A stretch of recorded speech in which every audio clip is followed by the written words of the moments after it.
Introducing active learning activities into your synchronous or live teaching is a great way to engage learners and build deeper, more meaningful learning experiences. And while there's lots of active learning activities and strategies out there to choose from, rather than just throwing them into your session, how can you ensure that these approaches are well received and effective? In this video, we'll look at top 10 tips to consider when introducing active learning activities. Tip 1 is to create a safe learning environment. For learners to get the most out of active learning, it's important for them to view you and your learning environment as a safe, welcoming space where they can ask questions, share their confusion, make mistakes, and try out new approaches to learning without fear of judgment or ridicule. We can help to foster this kind of environment by having opportunities for you and your learners to get to know each other, to make connections and build communities of support. Also, it's important to share why we're using active learning and its effective role in learner-centered education. Tip 2 is to make the activity relevant. So this second tip is something I keep going back to, and it's that explicit learning design and well-developed session learning outcomes are key. By having clear, measurable, achievable outcomes will allow you to link your active learning activity to a session learning outcome, either fully or partially. This will mean that your activity has a real purpose in the session, and it's not just seen as busy work by your learners. Also, by making this explicit link, your learners' engagement or completion of the activity can help inform you and them of their current level and understanding around a topic or piece of information, therefore acting as a formative assessment opportunity. Tip 3 is to select the right exercise. Your session learning outcome will help inform this, so you've identified what you want your learners to be able to do and at what level, so your active learning activity gives them a chance to practice doing it. However, there are still several pieces to consider when making your choice. Consider your learner population. Are they K-12, college students, professional learners? Will they work well in groups? Will you need to assign roles? Will you need to give explicit report back instructions?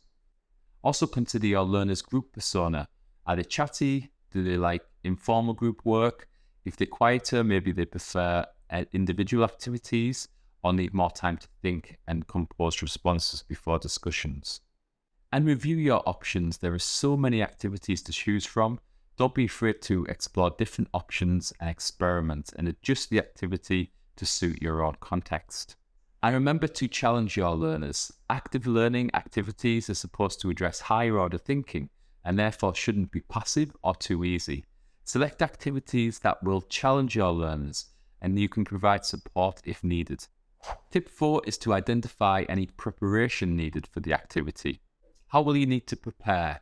Do your learners need to come prepared for the activity? Do you need to create some digital content to support them?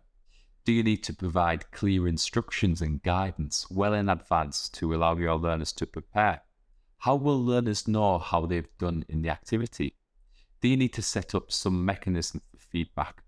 Tip 5 is to consider the link to other session elements. So how does the activity fit into the session flow, and how will you transition before and after the activity? Also, how will the activity fit with the assessment in the course? Learners tend to value active learning activities that prepare them to do well in the course, but can resist activities that feel like busy work or that are too disconnected from the assessments. Tip 6 is to plan how you will introduce the activity. This tip is especially important when first introducing active learning activities. Justifying or explicitly communicating why you are using this approach and activity helps learners to understand your actions and helps them value your pedagogical expertise. Tip 7 is to plan the logistics. Try and determine how much time you will spend on the various parts of the activity and how to ensure timely transition. So music or a timer can help progress things. During the exercise, monitor learners' progress, ask questions if needed, and address any confusion that may derail the activity. Provide feedback that summarizes key takeaways and helps students know how they've done. Consider providing a brief reflection period for students to process their learning. Tip 8 is to consider how will you judge success. When do you assess students' participation, enjoyment, information retention? Will the activity be formal or informal assessment?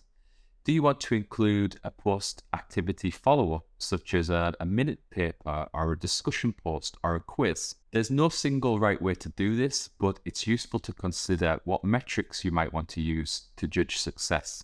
Tip number 9 is to just do it. All of these considerations might put you off starting, but the best advice is to start small and experiment. Introduce something like a think, pair, share activity and see how it goes. And finally, tip 10 is to iterate and expand. As I said, starting small is key. As with all teaching enhancements, it's important to iterate and build over time.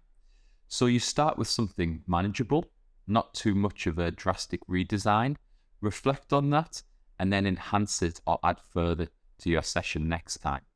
And it's this slow, bite-sized approach to improvement that will be more manageable and sustainable and eventually have a big impact. Okay, so that's my top 10 tips to consider when introducing active learning activities. If you found this video useful, please hit like and consider subscribing to keep up to date with new content.